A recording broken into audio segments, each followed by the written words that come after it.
대한민국의 부가 모여드는 곳, 강남구 신사동과 청담동, 그리고 압구정동. 우리는 이곳을 지나며 화려한 외제차와 명품 매장 앞에 줄을 선 사람들을 봅니다. 그리고 생각하죠. 저 사람들이 바로 이 동네의 주인들이겠구나. 하지만 틀렸습니다. 진짜 주인들은 그 줄에 서 있지 않습니다. 그들은 그 매장이 입점해 있는 건물의 관리, 사무소 뒷문으로 들어가거나 건너편 오래된 노포에서 5,000원짜리 시래기 국밥을 먹고 있습니다.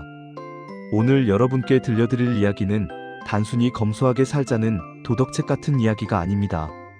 수백억, 수천억의 자산을 굴리는 강남 빌딩주들이 왜 스스로를 투명인간으로 만드는지, 그들이 입는 낡은 티셔츠와 10년 된 국산차 뒤에 숨겨진 잔혹할 만큼 치밀한 부의 공식을 파헤쳐 보려 합니다. 이 영상을 끝까지 보신다면 여러분이 세상을 바라보는 눈과 돈을 대하는 태도는 완전히 뒤바뀔 것입니다. 압구정 시골쥐, 그들의 기이한 풍경. 강남에서 수십 년간 부동산 중개업을 해온 베테랑들이 입을 모아하는 소리가 있습니다. 슬리퍼 끌고 들어오는 노인을 무시하지 마라. 실제로 있었던 일입니다. 한 청년이 강남의 한 수입차 매장에서 영업사원으로 일할 때였습니다. 덥수룩한 머리에 무릎 늘어난 트레이닝복을 입은 한 노인이 매장에 들어왔습니다. 대다수 직원은 그를 노숙자나 길을 잃은 노인으로 생각하며 눈길조차 주지 않았죠. 하지만 단 한 명의 신입사원만이 그에게 다가가 시원한 물 한 잔을 건넸습니다. 그 노인은 그 자리에서 가장 비싼 모델을 일시불로 계약했을까요? 아니요, 그렇지 않았습니다. 그는 그저 고맙다는 인사만 남기고 떠났습니다. 그리고 일주일 뒤 그 사원에게 연락이 왔습니다. 노인은 그 사원이 근무하는 매장 건물의 주인이었고 자신의 건물에 입주한 다른 법인들의 업무용 차량 수십 대를 그 사원을 통해 교체해 주었습니다. 이것이 바로 강남 빌딩주들의 방식입니다. 그들은 자신을 드러내지 않음으로써 상대를 시험하고 본질을 꿰뚫어 봅니다. 그들이 입는 옷은 대부분 브랜드 로고가 없습니다. 동대문에서 3만원짜리 면티거나 수십 년 전 잘나가던 시절에 사둔 낡은 골프웨어입니다. 차는 더 가관입니다. 연식이 15년은 된 구형 체어맨이나 에쿠스, 심지어는 관리가 잘 된 아반떼를 타는 빌딩주도 수두룩합니다. 왜일까요? 돈이 없어서일까요? 아니면 지독한 구두쇠라서일까요? 왜 그들은 가난을 연기하는가? 이 질문에 대한 답은 부의 본질인 자유와 연결됩니다. 강남 빌딩주들에게 불안 남에게 보여주기 위한 훈장이 아니라 누구에게도 간섭받지 않을 권리입니다. 첫째, 타겟팅의 회피입니다. 대한민국에서 부자로 알려지는 순간 온갖 곳에서 빨대가 꽂힙니다.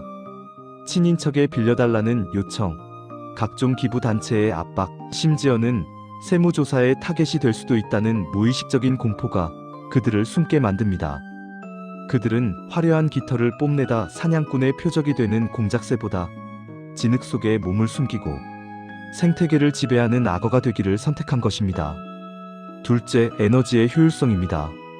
진짜 부자들은 의사결정에 엄청난 에너지를 씁니다. 오늘의 금리 변동, 임대차 계약의 법적 리스크, 자산 포트폴리오의 재편 등 머릿속은 온통 복잡한 숫자로 가득합니다. 그런 그들에게 내일 무슨 옷을 입을까, 혹은 어떤 차를 타야 남들이 나를 대단하게 볼까라는 고민은 사치이자 에너지 낭비입니다. 마크 저커버그나 스티브 잡스가 같은 옷만 입었던 것과 같은 맥락이지만 한국의 빌딩주들은 한술 더 떠서 없어 보이는 것까지 전략적으로 활용합니다. 셋째, 가치의 전도를 경계합니다. 그들은 물건의 가격이 아니라 가치를 봅니다. 1억 원짜리 시계가 주는 효용이 1억 원의 현금이 낳을 복리, 수익보다 크지 않다는 것을 뼛속 깊이 알고 있습니다. 1억을 시계에 묶어두면 그것은 죽은 돈이 되지만 그 돈을 채권에 넣어두면 매달 이자가 나옵니다. 그들에게 소비는 자본의 학대와 같습니다. 부의 대물림 낡은 옷 속에 숨겨진 교육법. 강남 빌딩주들의 자녀 교육 또한 반전의 연속입니다. 자녀에게 최고급 슈퍼카를 사주는 이들은 대개 자수성 가형 신흥 부자이거나 부자인 척해야 하는 이들입니다. 대대로 부를 이어온 가문은 자녀에게 부의 무게를 먼저 가르칩니다. 실제로 대치동의 한 빌딩주는 아들에게 중고경차를 사주며 이렇게 말했습니다. 이 차가 부끄러우면 네가 실력을 쌓아서 차를 바꿔라. 하지만 이 차를 타고도 당당할 수 있다면 너는 이미 부자가 될 자격이 있다. 겉껍데기에 휘둘리지 않는 단단한 자아를 물려주는 것, 그것이 그들이 낡은 옷을 입으며 자녀에게 몸소 보여주는 교육입니다. 그들은 압니다. 부는 지키는 것이 만드는 것보다 10배는 더 힘들다는 사실을요. 우리가 놓치고 있는 진짜 부의 시그널. 그렇다면 그들은 돈을 어디에 쓸까요? 그들이 돈을 아끼지 않는 곳은 딱 3가지입니다. 정보, 건강, 그리고 사람입니다. 그들은 최고급 호텔의 멤버십을 가지고 있지만 거기서 잠을 자기 위해서가 아니라 그곳에 모이는 사람들과 정보를 나누기 위해 비용을 지불합니다. 수천만 원짜리 건강검진을 받고 최고의 주치의를 두는 데는 망설임이 없습니다. 몸이 곧 자산 수익을 거두는 기계이기 때문입니다. 또한 자신에게 이익을 가져다 줄 수 있는 전문가 변호사, 회계사, 세무사에게는 업계 최고의 대우를 해줍니다. 결국 그들이 낡은 차를 타는 이유는 그런 사소한 곳에 쓸 에너지를 아껴 진짜 승부처에 쏟아붓기 위함입니다. 이제 우리도 그들의 낡은 겉모습이 아닌 그 안에 감춰진 서늘할 정도의 합리성을 배워야 합니다. 우리가 할 실행사항 7가지 통념을 깨는 부의 설계. 첫째, 과시 소비를 결핍 저축으로 전환하고 불편함을 의도적으로 구매하십시오. 대부분의 사람은 편리함을 위해 돈을 씁니다. 하지만 부자가 되기로 결심했다면 불편함을 견디는 능력을 사야 합니다. 예를 들어 택시를 타고 싶을 때 일부러 걷거나 대중교통을 이용하며 그 차액을 별도의 인내 계좌에 입금하십시오. 이 계좌의 돈은 단순히 금액이 아니라 당신이 본능을 통제했다는 승리의 기록이 될 것입니다. 부는 본능을 거스르는 자에게만 허락되는 전리품입니다. 둘째, 무라벨 인생 프로젝트를 시작하십시오. 당신이 소유한 물건에서 브랜드 로고를 지워보십시오. 로고가 없어도 그 물건이 나에게 가치가 있는지, 혹은 로고가 없어서 내가 초라해 보이는지를 자문해 보십시오. 만약 후자라면 당신은 물건을 산 게 아니라 타인의 시선을 비싸게 대출받은 것입니다. 명품 로고 뒤에 숨지 않고도 당신의 말과 행동만으로 충분히 무게감을 줄 수 있는 내면의 힘을 기르는 것이 급선무입니다. 셋째, 현금 흐름의 요새를 구축하기 전까지는 자산의 무덤인 자동차에 투자하지 마십시오. 자동차가 주는 만족감은 길어야 3개월입니다.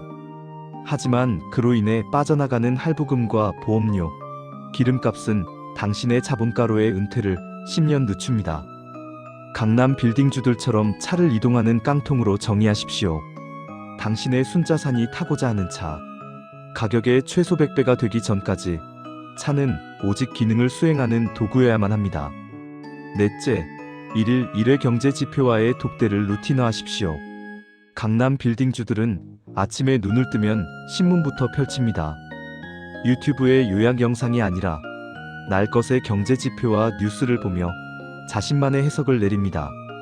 매일 밤 10분, 오늘 나의 자산 가치가 외부 환경에 의해 어떻게 변했는지, 세상의 돈은 지금 어디로 흘러가고 있는지 일기 쓰듯 기록하십시오.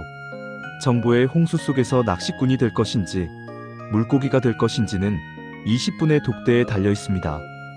다섯째, 자본의 시분할 개념을 도입하여 시간을 자산으로 환산하십시오. 부자들은 자신의 1시간을 시급으로 계산하지 않습니다. 이 시간이 미래에 얼마의 가치를 창출할 것인가로 계산합니다. 단순히 노동력을 파는 시간을 줄이고 자본이 일하게 만드는 구조를 고민하는 시간을 늘리십시오. 하루 중 단 1시간이라도 좋으니 돈을 버는 행위가 아닌 돈이 벌어오는 구조를 설계하는데 시간을 할당하십시오. 여섯째, 전략적 침묵과 정보의 폐쇄성을 유지하십시오. 당신의 계획과 부의 규모를 남에게 발설하지 마십시오. 사람들은 당신의 성공을 응원하는 듯 보이지만 동시에 당신이 자신보다 앞서가는 것을 두려워합니다. 부자가 되는 과정은 외로워야 합니다. 충분히 임계점에 도달해 폭발하기 전까지는 철저히 자신을 숨기고 평범함이라는 보호색 아래서 조용히 세력을 키우십시오. 일곱째, 자산의 인격화를 통해 돈과 대화하십시오. 돈을 무생물이 아닌 살아있는 생명체로 대하십시오. 함부로 낭비되는 돈은 당신에게 복수하고 소중히 아껴지고 가치 있게 투자된 돈은 친구들을 데려옵니다. 매달 말일 당신의 지갑과 계좌에 남아있는 돈들에게 감사 인사를 전하고 그들이 더 큰 세상으로 나가 더 많은 친구 수익을 데려올 수 있도록 명확한 임무 투자처를 부여하십시오. 이제 당신의 차례입니다. 강남의 낡은 빌딩주들이 우리에게 던지는 메시지는 명확합니다. 진짜 부자는 보여주는 자가 아니라 가진 자다.